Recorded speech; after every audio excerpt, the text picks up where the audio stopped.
This is the Jack Riccardi Show. It's just frustrating when doing the right thing makes you feel like a fool in this country. The news and talk of San Antonio. 550 KTSA. Today we're going to talk with a businessman from the Houston area running for the United States Senate, running for the Republican nomination for the United States Senate. It's first time on our show, but I hope we'll be talking to him again and again on the 550 KTSA Newsmaker line. Glenn Addison is with us. And Mr. Addison, good morning to you. Thanks for coming on. Thanks, Jack. Honored to be with you. Thank you. I wanted to ask you, I was very interested in some of the things I've been reading about you, because I think we might be singing from the same songbook on some of these things. Yes. You, in your positions for the campaign, you are calling for the elimination and repeal of the income tax. Yes, sir. And what I find interesting is how many politicians these days, not only here in Texas but on the national level, are promising to reduce the size of government, and yet if you don't cut off that automatic river of money that the income tax provides, it is truly a leap of faith to believe that any of them would ever do that. Well, and I'm also calling, as you know, Jack, for the elimination of several agencies and departments that are not constitutional. And so both of these lines of thought come straight out of Article 1, Section 8. That word duties in Article 1, Section 8, as you know, is a tariff. And for the first 137 years of our republic, we operated at the federal level from revenues generated by duties and our tariffs, same thing essentially, and user fees.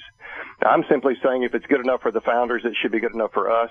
I propose phasing out the income tax over a maximum of 4 years and phasing in duties sufficient to fund the federal government, because once we abolish these unconstitutional agencies and departments like the EPA, OSHA, the National Labor Relations Board, and the departments of Ag, Commerce, Education, Energy, HUD, Interior, Labor, and Transportation, and you rightly return those powers to the states, the federal government will not need as much money.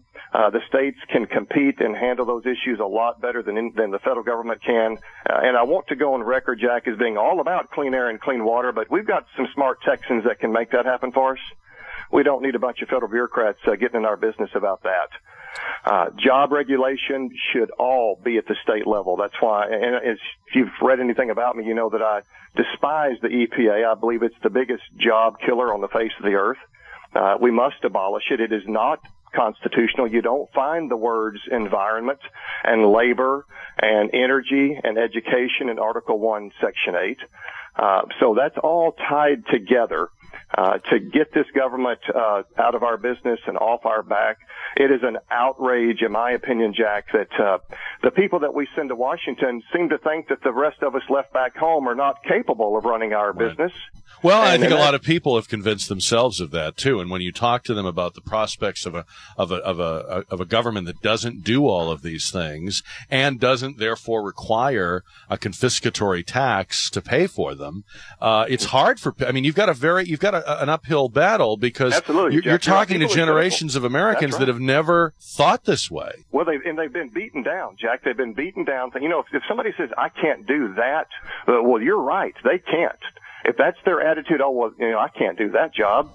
Well, then you need to immediately end the conversation and go to the next person, because if their attitude is that they can't do it, then they're exactly right. And so we've got to have some people up there that will fight to, as I say, restore the Constitution. That's one of the reasons that I've pledged to serve only 1 6-year term. I will spend all my time working to that effect. And people say, well, Glenn, you're going to be pushed to the side. And here's my response to that, Jack. 40% of the average senator and representative's time that's running for re-election is spent raising money and getting ready to be re-elected or running for re-election. I'm going to use some of my extra time to go to these senators that ought to be voting conservative and say to them, ma'am or sir, you're up for re-election in 2014. You have essentially not been truthful with your voters back home. You told them that you were a conservative, and you're not voting that way. So you need to get with the program, or I've got some extra time on my hands, and I will be in your state in 2014 because I believe that my country's at stake, and I'm tired of a bunch of rhinos and wussy Republicans in the Senate. And it frightens me, Jack, fact that the three people at the front of this race right now are all moderates, in some cases flaming moderates. Neither Dewhurst, Cruz, nor Leppert want to abolish the EPA. They want to reform it. They don't want us to get out of the United Nations, which I believe is the biggest anti-American entity on the face of the earth. The Founding Fathers warned us against entangling alliances, and I say let's get the heck out of the UN, and they need to get out of the U.S. Right. Those gentlemen want to stay in it. So, I'm definitely a conservative. I'm very concerned about China and how they, just that thieving, evil bunch of tyrants, are stealing our jobs, they're stealing our patents, they're hacking into our computer systems. Well, it's funny you mention that, because I was thinking of this morning on the way in. I thought it would be nice if the government, our federal government, was as aggressive protecting the property rights and the copyrights of Americans against foreign piracy as they are in enforcing things like EPA, OSHA, Dodd-Frank. In other words, it would be nice to turn some of that aggression against our system, against nations whose economies are built on stealing intellectual property. Absolutely, Jack. And that's why I tell the folks, emphasize it time and time again, I will work for we the people of the United States, not the we the people of the People's Republic of China or whoever, okay? If we don't have somebody that will work for we the people of the United States, then we're going to remain in the current situation. We will not recover economically. The heavy boot of the federal government is on our neck.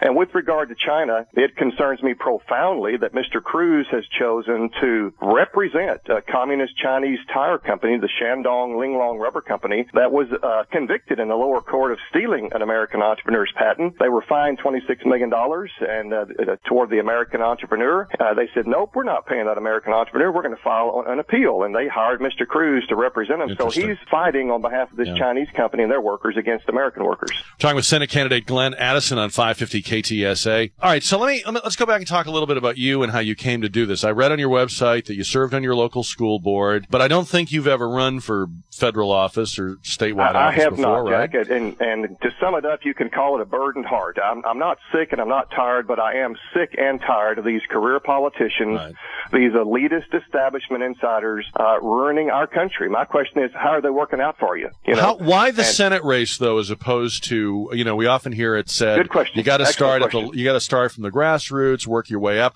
Why not a congressional seat or a state seat? Think back, Jack, to that 1939 movie, Mr. Smith Goes to Washington. A great story about the fact that in the United States Senate, one person can have a profound impact on national policy. You'll remember that movie was filmed in 1939 before television, but the ears of the American people were tuned into their radios to see what would Senator Smith be able to accomplish against the corruption that had invaded the body of the United States Senate. There's a great bully pulpit in the United States Senate, and then there's also the filibuster. As you well know, in the House of Representatives, the Speaker and the committee chairman have so much power that many good ideas never see the light of day. That's not the case in the United States Senate, so I will go there and I will be in that bully pulpit on a daily basis if I need to call attention to the corruption and the violations that are happening daily of the U.S. Constitution. It absolutely must stop, Jack. And so that's why I feel like I need to be in that body to stop some of this mess that's happening in our country, to restore the Constitution. Right now, many people in Congress, I'm convinced, have never opened that document at all. Well, you got that absolutely right. And to the extent that it's being talked about these days, it's often dismissed as sort of a technicality, or what Nancy Pelosi called it, a speed bump. Absolute outrage. Yeah. Well, okay. So I think you've timed this right. People are ready to hear what you're saying. It is going to fall on a lot of ears that are going to have a hard time believing they could live this way because they've been taught in their government schools that every good thing comes from the protective overhang of government. How are you pulling this together? How are you funding this? Are you self-funded, or what happened? And let me address one other comment before I answer that last question. If you look at the premise of my argument that we need to return power to the states, then we the people can decide how we want those issues handled. Sure. It's not to say that government will not be involved in some of these issues. It's just to say that it will be at the local and state level where we the people can hold folks accountable. I've yet to find out or figure out a way how to fire a federal bureaucrat. But now to answer your question, I'm depending on grassroots, liberty-loving folks to help me. In fact, we're going to be in your area February the 18th at Texas Pride Barbecue from 4 to 9 p.m., along with Sheriff Richard Mack. Both having a fundraiser together that day. He also is a liberty-loving person. He's running against Lamar Smith, right? Absolutely, that's right. We're depending on common folks. You know, my tagline is a common man with common sense solutions. Now, we're depending on common, ordinary Texans to help fund us, because I will tell you, the establishment despises Glenn Addison because I dare to oppose them, and they don't have their hooks in me. So I'm depending on the average Joe and Sue to help me out with a few dollars here and there. You know, I asked this question of other candidates before you, and I hope you won't take it the wrong way, but I wonder why you are taking this message and taking this approach within the Republican Party. It seems very unwilling to hear or be dragged or be persuaded to this viewpoint, even when they see the successes that Dr. Paul is having. They see the Tea Party movement. I mean, all they took from the Tea Party movement is, oh, we need to just, you know, envelop this thing and bring it into the Republican Party. They learned nothing from it, Mr. Addison. Yeah. So why run as a Republican?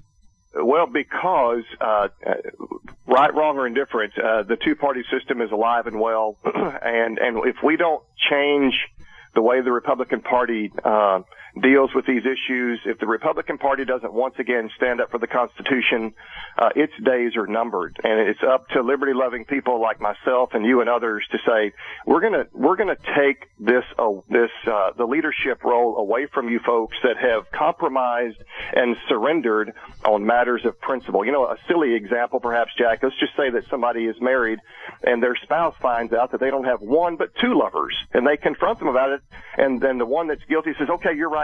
I will give up one of my lovers, and I'll let you choose which one."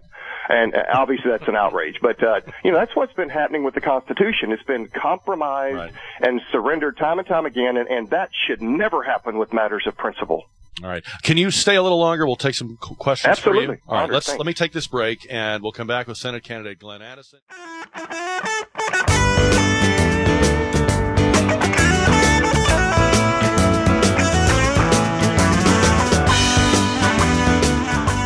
To tell you, I knew a little bit about Glenn Addison before we just had him on.